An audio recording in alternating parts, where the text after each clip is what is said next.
Have you ever wondered, my dears, how many secrets can fit inside one marriage? How many lies can hide behind a Sunday smile and a firm handshake at church? I used to believe that truth was like water. It always finds its way to the surface, eventually. But some truths burrow so deep into the earth that when they finally rise, they don't just surface, they erupt. They destroy everything in their path, leaving behind a landscape you no longer recognize. They say that what's done in darkness will come to light, but nobody warns you about the cost of that light. Nobody tells you that sometimes the truth arrives decades too late, wearing the face of your own grandchild, asking questions that make your heart stop beating for just a moment.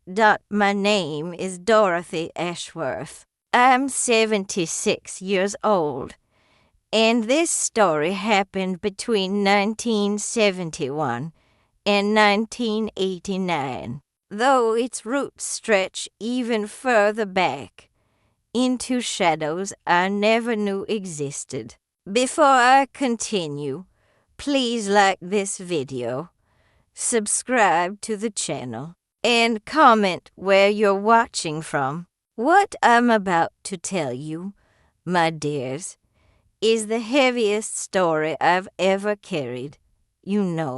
There's a particular smell to small-town happiness. It's fresh-cut grass on Saturday mornings, apple pie cooling on windowsills, and the lingering scent of Old Spice aftershave on your husband's collar when he comes home from work. That was Millbrook, Ohio, in the early 1970s, a town of roughly 4,000 souls, where everybody knew your name, your business, and probably what you had for dinner last Tuesday.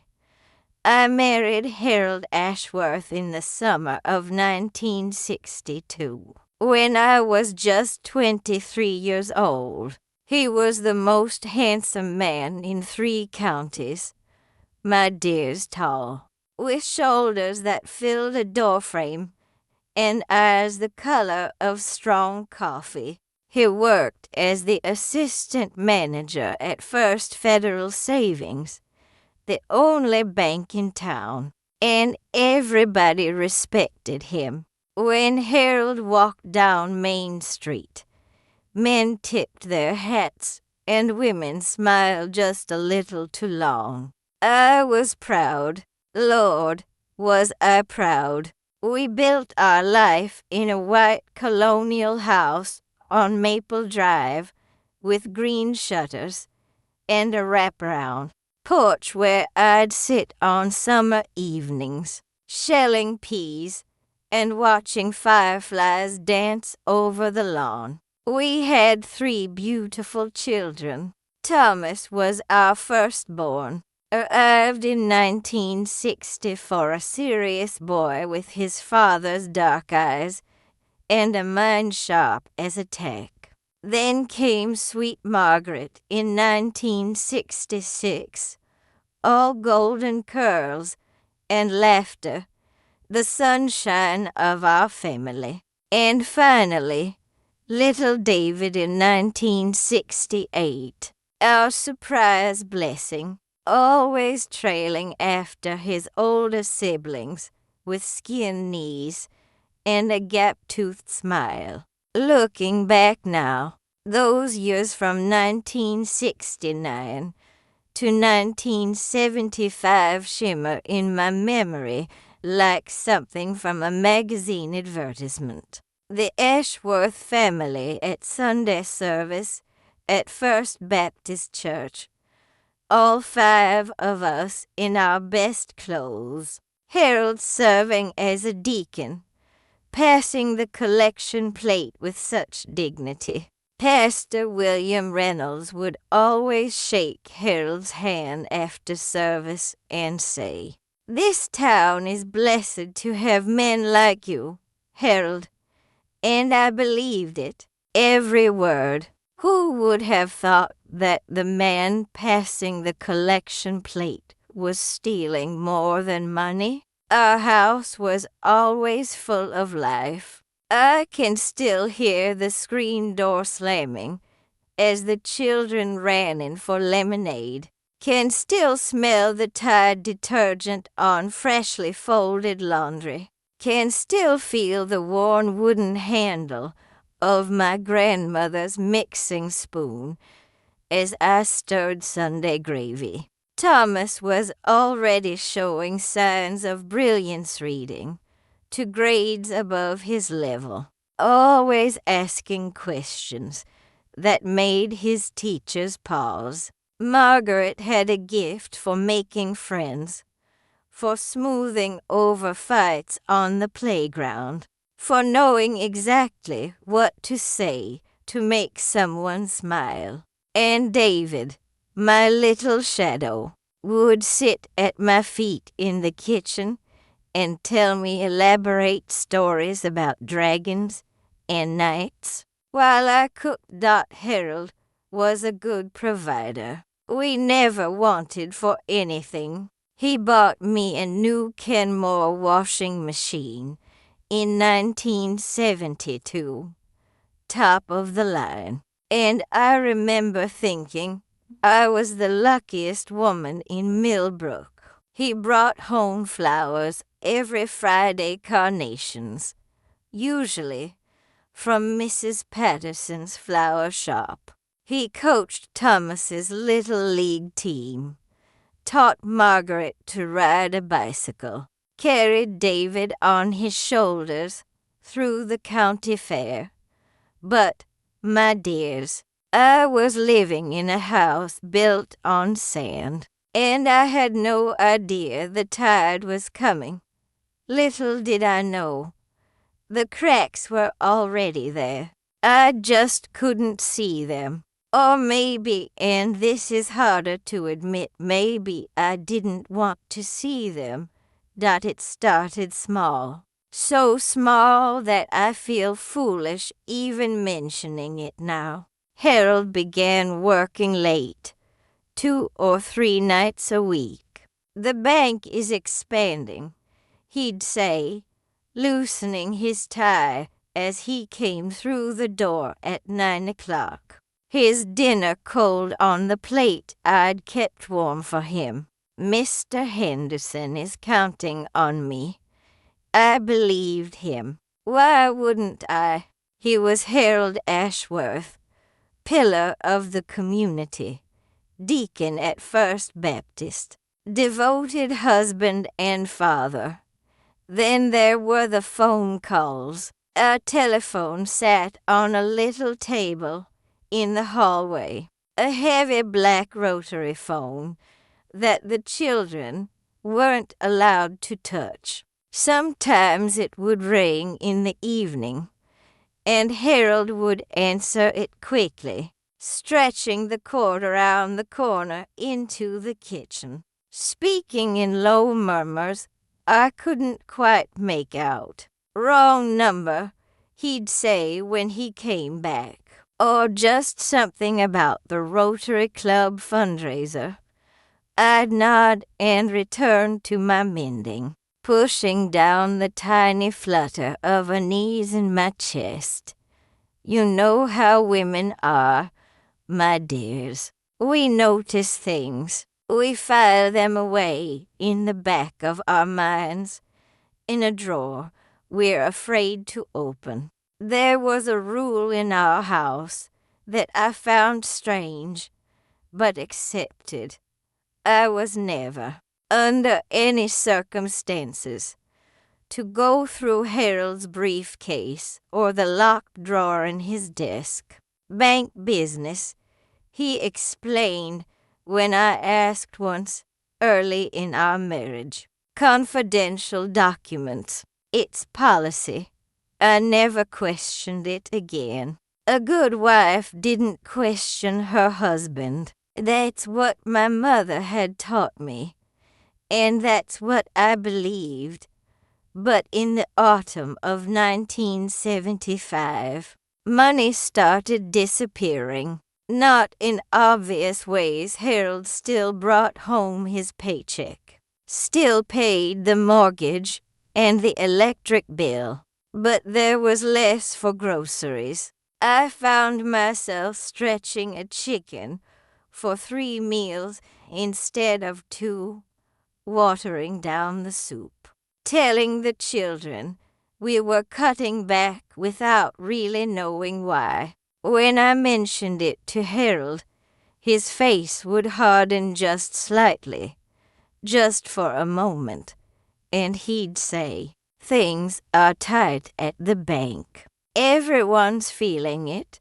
I noticed other things, too. Harold's cologne changed from the Old Spice I knew so well to something musky and unfamiliar.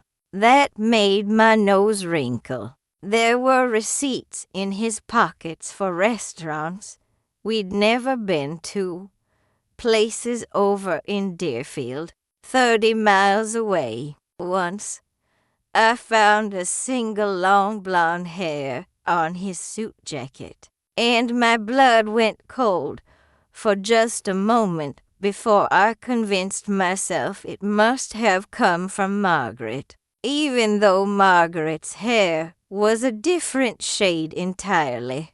My friend Edna Baker noticed before I did. Edna was 65 then, a widow who lived 3 houses down and had known me since I was a girl. She'd been my mother's best friend, and after Mama passed, Edna had taken me under her wing like a second daughter, Dorothy. She said one afternoon, as we sat on her porch snapping green beans, "Has Harold seemed different to you lately?" "Different how?" I asked, though my hands had gone still. Edna was quiet for a long moment. "I saw him last Tuesday, going into the Deerfield Motor Lodge, the one out on Route 7. I felt the blood drain from my face, but I managed to laugh. It sounded hollow even to my own ears. "Edna, you must have been mistaken. Harold had a conference in Columbus last Tuesday. He was gone overnight." She didn't argue with me. She just looked at me with those wise old eyes that had seen too much of the world to be fooled, and said, "Maybe so, dear, maybe so. But the seed was planted, and seeds, once planted, have a way of growing whether you want them to or not. The discovery didn't come all at once, my dears. It came in layers, like peeling an onion, each layer more rotten than the last. It began on a Thursday afternoon in March of 1976. The children were at school, and I was cleaning out the hall closet when I found the key. It was small, brass, hidden in the pocket of one of Harold's old coats, a coat he never wore anymore. My heart knew what it was before my mind caught up. It was the key to his desk drawer. I stood in his study for what felt like hours, that little key burning in my palm. Every lesson I'd ever learned about being a good wife told me to put it back, to pretend I'd never found it. But there was another voice in my head now, louder than the others, Edna's voice, the voice of every odd phone call, every late night, every blonde hair and strange receipt. I opened the drawer. What I found there changed everything. There were bank statements, my dears, but not from First Federal. These were from a bank in Deerfield, an account in Harold's name that I'd never known existed. And the amounts.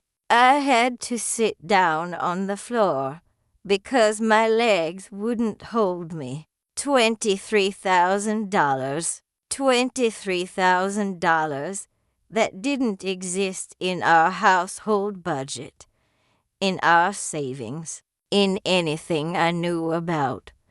But that wasn't the worst of it. Underneath the statements, there were letters, dozens of them, tied with a ribbon like something precious. Love letters, written in a hand I didn't recognize, addressed to my darling H. They spoke of secret meetings, of stolen hours, of a love that had lasted nearly 15 years. 15 years, my dears, almost the entire length of my marriage. The name at the bottom of each letter was Clara Whitmore. I knew Clara. Everyone in Millbrook knew Clara. She was the church secretary at First Baptist. Had been since 1962. She was quiet, plain, always fading into the background at church socials. She'd never married. People felt sorry for her. I had felt sorry for her for 15 years. She'd been having an affair with my husband in our town, under my nose, in the shadow of the church where we worshipped together every Sunday.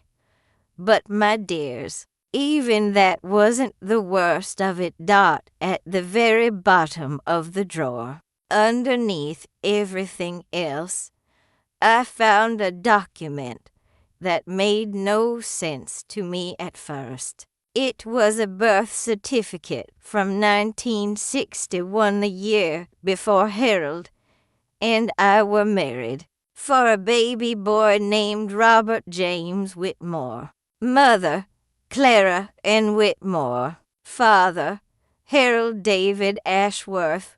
Harold had a son I'd never known about. A son who would have been 14 years old, just 2 years younger than our Thomas. I sat on the floor of that study until the shadows grew long, and the school bus brought my children home. When Thomas came to find me, asking what was for dinner, I looked up at him with eyes I'm sure he didn't recognize, and said, "I don't know, sweetheart. I truly don't know." I confronted Harold that night after the children were in bed. I'd set all the evidence on the kitchen table like an accusation. The bank statements, the letters, the birth certificate. He didn't even try to deny it. "How long did you think you could keep this from me?" I asked, my voice steady though my hands were shaking. Harold sat down heavily in his chair, and for the first time I saw him as he truly was, not the handsome pillar of the community, but a tired, gray man who had been running from his lies for almost 2 decades. "Clara and I were together before you," he said, as if that made it better. "She got pregnant, but her parents sent her away to have the baby. When she came back, we were already engaged. I thought it was over, but it wasn't. No, he couldn't meet my eyes. It wasn't. I tried, Dorothy. I tried to love you enough to forget her. But I couldn't.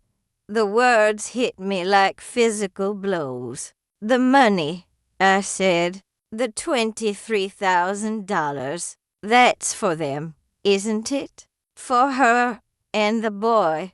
Robert needed things. Clara couldn't work much. Being a single mother, I had to provide for my son. You've been stealing from our family to give to them for 15 years? I was providing for my child. And what about your other children? My voice broke then. What about Thomas and Margaret and David? What about me? Harold stood up, and something in his face had changed. The mask was off now, completely. I'm leaving, Dorothy. Clara and I are moving to Deerfield. Robert deserves to know his father, to have a real family. We are your real family. He looked at me then with something that might have been pity. You were never my real family. You were the life I was supposed to want. Clara is the life I actually wanted. He packed a suitcase that night while I sat frozen at the kitchen table. I heard the front door close, heard his car start in the driveway, heard the engine fade into the distance. And then I heard Margaret's voice from the top of the stairs. Mommy, where's Daddy going? She was 9 years old, my dears. 9 years old, and watching her world fall apart. And I didn't have a single word to give her. What followed was worse than the betrayal itself. You see, my dears, in a small town like Millbrook, scandal spreads faster than wildfire. By Sunday morning, everyone knew. Everyone. I learned later that Harold hadn't even tried to keep it secret. He'd walked right into First Baptist Church on that Sunday. Morning walked in with Clara on his arm, and a teenage boy by his side and announced to Pastor Reynolds that he was leaving his wife to be with his true family. As if it were something noble, as if it were something to be proud of. The phone started ringing before I even got dressed that morning. Mildred Hawkins, the mayor's wife, called first not to offer support, but to demand answers. Is it true, Dorothy? Did you know about this? How long has this been going on? Her voice dripped with something I recognized as satisfaction. Mildred had never liked me. She thought I put on airs, thought I didn't know my place. I hung up on her. It was the first of many phones I would hang up that week.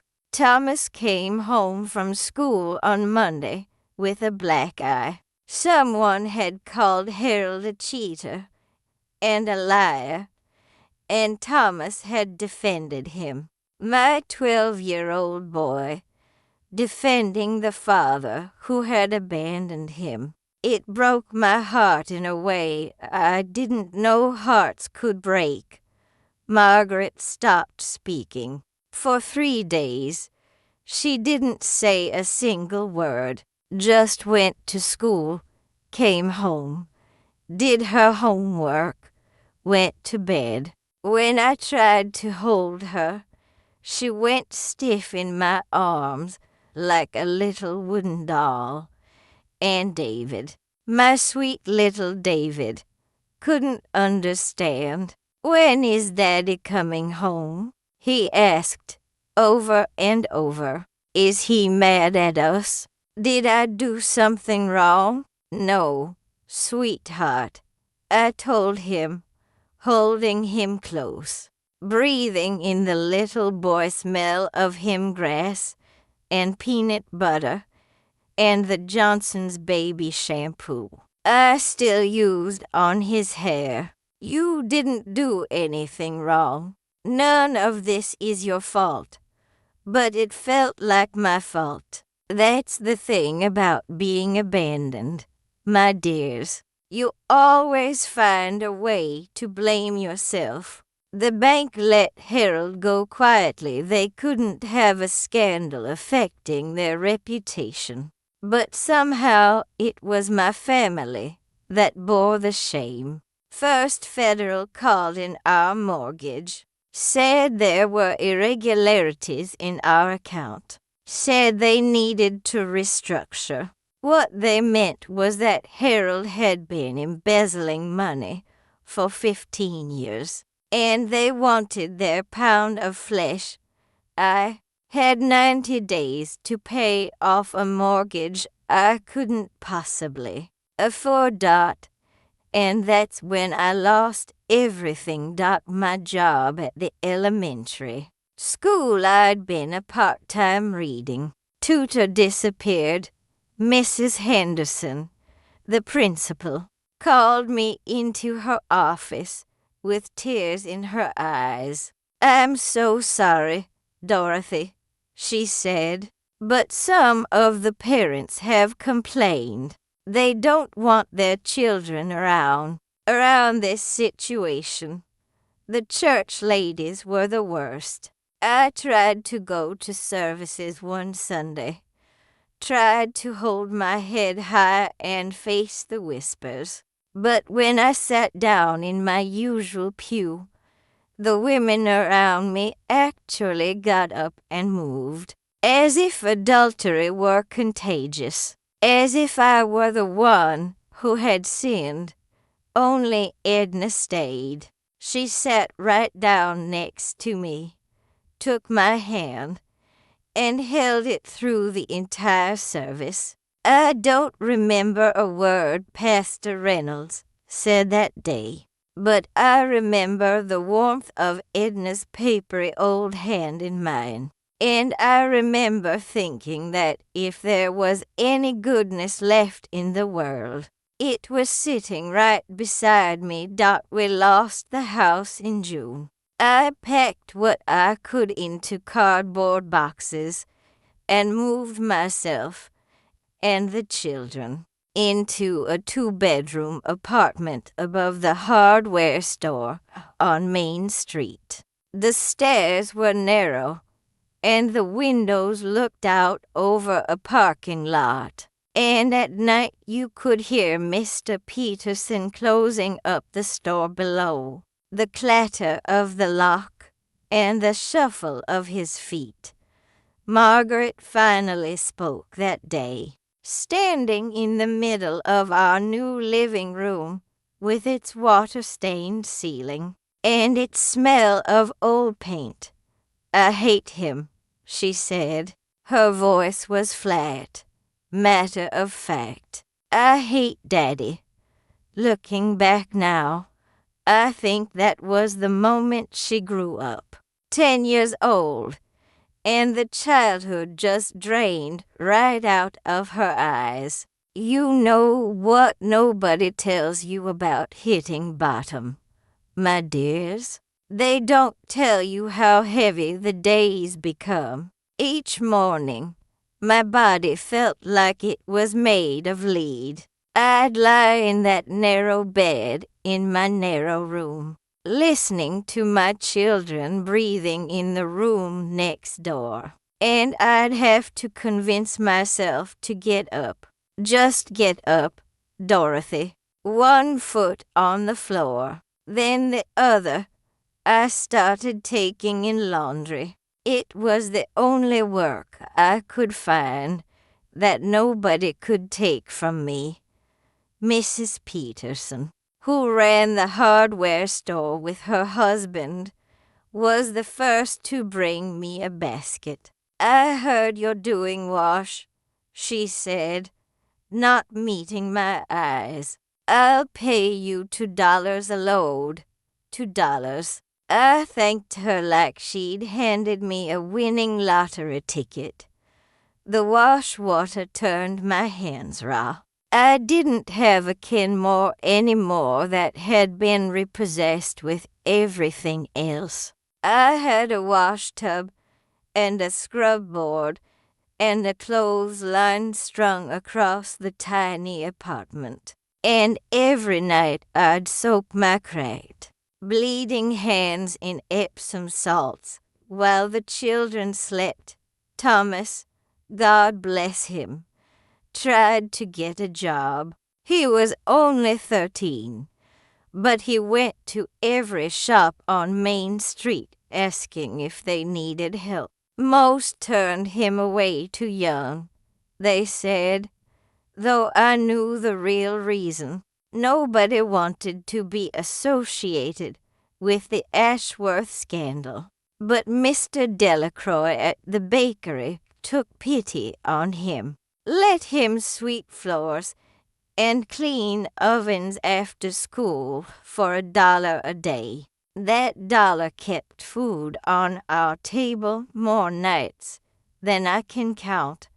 I started baking at night. After the children went to bed, I'd always had a talent for sweets. My apple butter cake was famous at church bake sales.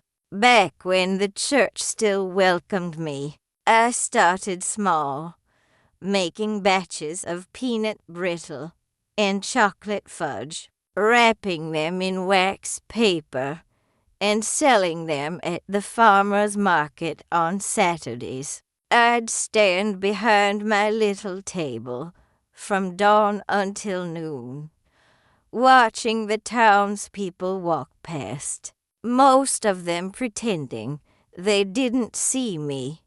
But the candy was good. The candy didn't care about scandal. Slowly, people started to buy. A piece of fudge here, a bag of brittle there.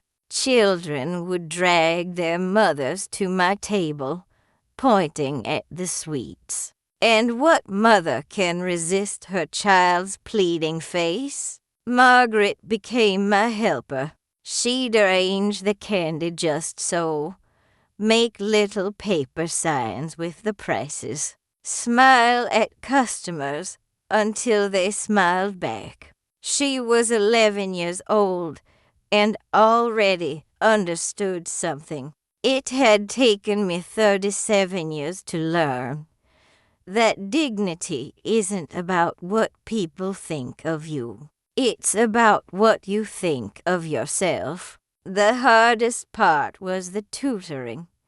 I'd been a good tutor. The children I worked with had loved me, and their reading scores proved I knew what I was doing. But now, officially, I was nobody. So I started doing it in secret. I'd meet children at the library, in the park, at Edna's house. Their parents would pay me under the table, some in cash, some in eggs or vegetables, or hand-me-down clothes for my children. We were all breaking the rules together, and somehow that made us allies. But oh, the toll it took, my dears. I remember catching sight of myself in a shop window one afternoon and not recognizing the woman looking back. I was 38 years old, but I looked 50. My hair had gone gray at the temples almost overnight. My hands were rough as sandpaper. My nails cracked. My back permanently stooped from scrubbing and kneading and carrying heavy baskets up narrow stairs. At night, I cried, but only after the children were asleep. I'd stuff my pillow against my face so they wouldn't hear, and I'd let the tears come, hot and bitter and endless. I cried for the life I'd lost, for the husband who'd never really been. Mine for the woman I used to be, that pretty young thing in her wedding dress. So sure she knew what the future held. Then I'd wipe my eyes, wash my face, and get up to start another batch of candy. Because the candy wouldn't make itself. Because my children needed to eat. Because survival isn't pretty, my dears. It's just getting through one more day, Dot. But the story doesn't end there, my dears. Oh, if only it did. What I've told you so far is painful. Yes, but it's not the thing that truly shattered us. That came later, much later. Harold married Clara in 1977. They settled in Deerfield with Robert, who was 16 by then. I heard from Edna that they'd bought a nice house, that Harold had gotten a job at another bank, that they were playing at being the respectable family I'd once thought we were. I tried not to think about them. I tried to focus on my own survival, my own children, my own slow climb out of the pit. Years passed. Thomas graduated high school in 1982 as valedictorian. Despite everything, he got a scholarship to Ohio State. Margaret followed 2 years later, determined to become a nurse, to spend her life helping people who were hurting. David was the youngest, the quietest, but he had a gift for teaching, patient and kind, able to explain things in a way that made complicated subjects simple. My candy business had grown. By 1985, I wasn't just selling at the farmer's market anymore. I was supplying 3 local shops, and I'd hired 2 women from the church women who'd once avoided me, but now needed the work to help me keep up with demand. Dorothy's Sweet Creations, I called it. The name was Margaret's idea. I thought the worst was behind us. I thought we'd survived. Then, in 1987, Margaret met a young man. His name was Robert Whitmore. He was 26 years old, working as an accountant in Deerfield. Margaret was 21, finishing her nursing degree. They met at a hospital function. He was doing the books for the hospital's charity gala. She was volunteering. Margaret called me, breathless with excitement. "Mama, I've met someone. He's wonderful. His name is Robert, and he's kind and funny, and he treats me like I'm the most precious thing in the world." My blood went cold. "Robert Whitmore?" I asked, and my voice must have sounded strange, because Margaret paused out double quotes, "Yes." "Do you know him?" I couldn't speak. I couldn't breathe. It couldn't be. There must be dozens of Robert Whitmores in Ohio. It had to be a coincidence. His mother's name is Clara, Margaret continued. He never knew his father growing up. Isn't that sad? The phone slipped from my hand. I drove to Deerfield that very night.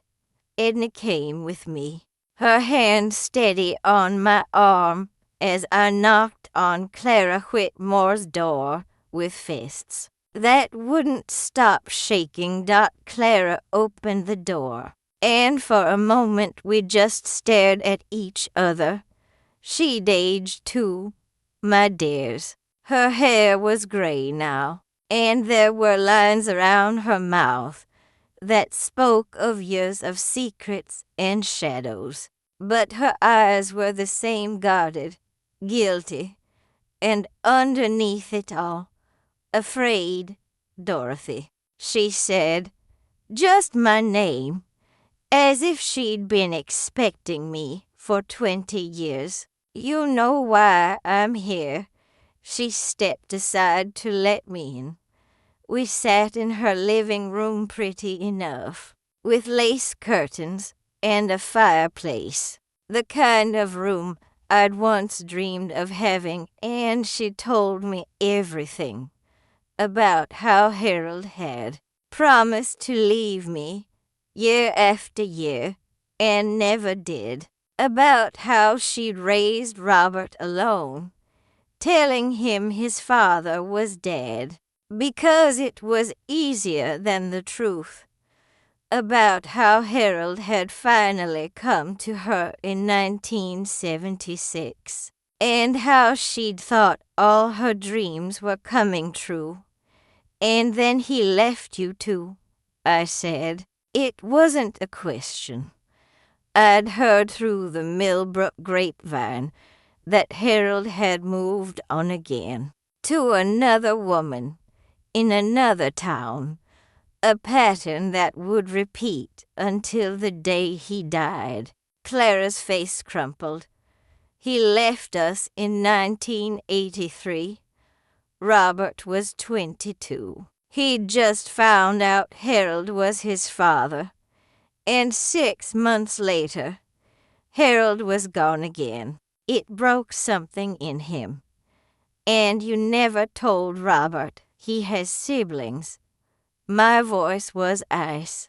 You never told him he has a brother and a sister and another brother. You let him meet my daughter, knowing who she was. I didn't know. Clara's voice rose to a wail. I didn't know they were seeing each other until Robert brought her home last month. And then I saw her face, and I knew she was yours. She looks just like you, Dorothy, just like you. And you said nothing. I didn't know what to say. I stood up. My whole body was trembling with rage and grief and horror and something else, something darker. You call my daughter. You call her right now, and you tell her the truth, or I will. Margaret didn't believe it at first.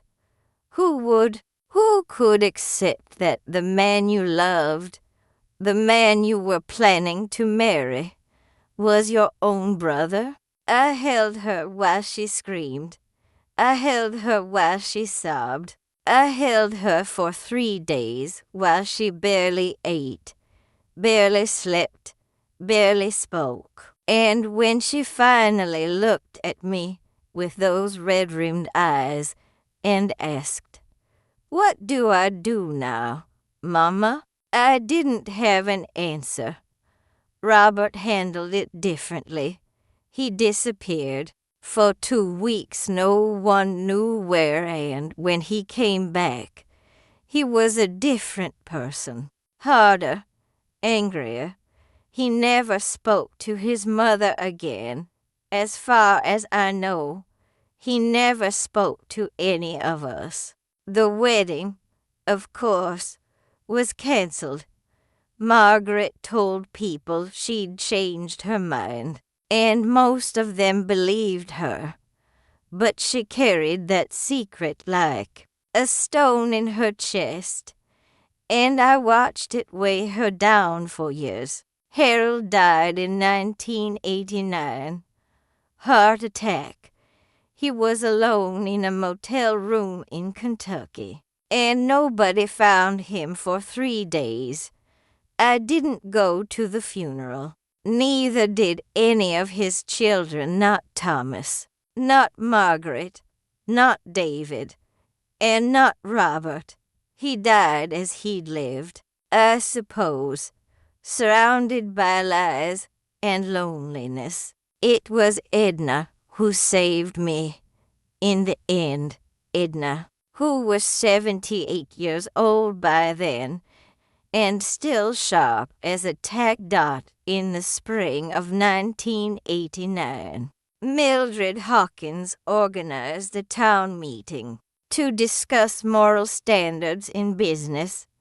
Everyone knew she meant me. My candy business had grown too successful for her liking, and she wanted to remind everyone of the scandal, to drag my name through the mud one more time. I went to that meeting.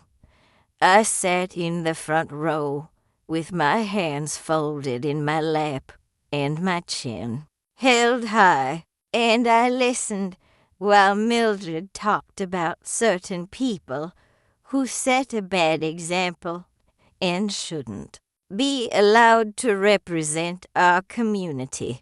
And then Edna stood up. She was so small by then, my dears, bent over her cane, her voice thin and quavering. But when she spoke, the whole room went silent. I've lived in this town for 78 years, she said. I've watched children be born and old folks die, and everything in between. And I've never seen a woman work harder than Dorothy Ashworth. I've never seen a mother love her children more. I've never seen someone get knocked down so many times and get back up every single time. She turned to look at Mildred, and her eyes were blazing. Harold Ashworth was a liar and a cheat. Everyone in this room knows it. The only person who didn't do anything wrong is his wife. And if you can't see that, Mildred Hawkins, then you're blinder than a bat and twice as nasty. The room erupted. People were laughing, clapping, turning to look at me with eyes that really saw me for the first time in 13 years. And when Mildred stormed out of that meeting, red-faced and sputtering, I knew something had changed. After that night, the orders started pouring in. People who'd avoided me for years suddenly wanted my candy for their parties, their weddings, their Christmas gifts.